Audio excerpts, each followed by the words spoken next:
今日咧就嚟到呢個香港濕地公園，咁啊喺呢個元朗嘅天水圍呢度嘅。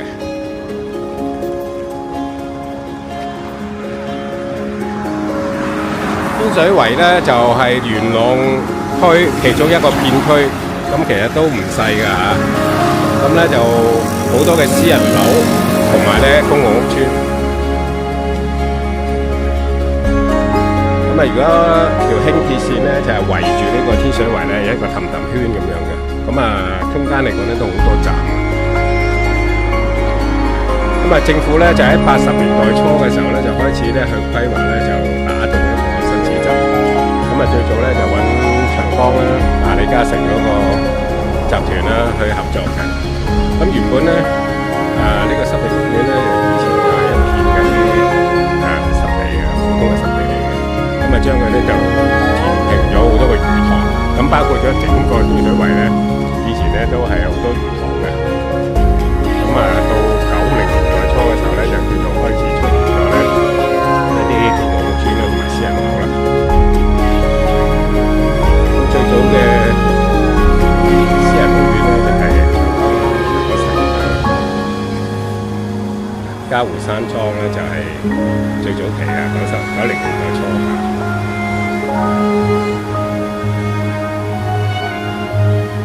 而家我就準備咧就入呢個濕地公園啦。我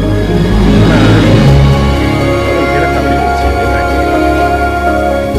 咁啊，今次咧再嚟嘅時候咧，之前喺買飛嘅時候咧，佢哋話過佢哋又話要維修。咁我上次你又維修，今次又維修，大維修，咁啊收平啲啦。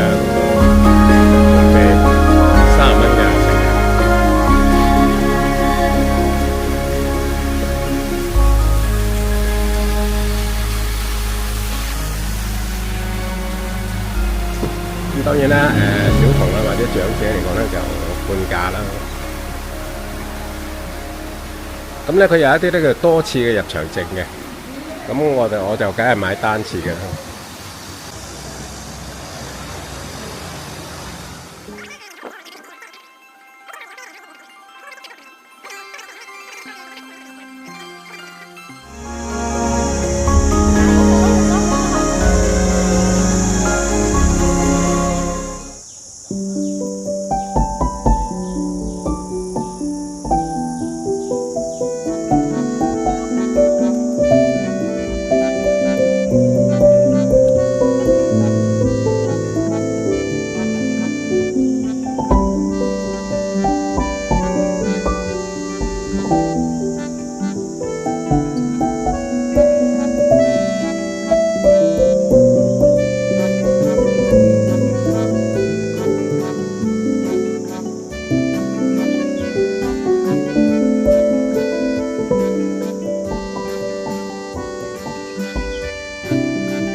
就係話一個水體經過自然嘅演替咧，其實咧水一樣。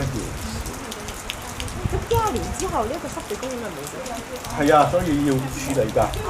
理論上，依家我哋開咗呢個，其實整個環境咧，整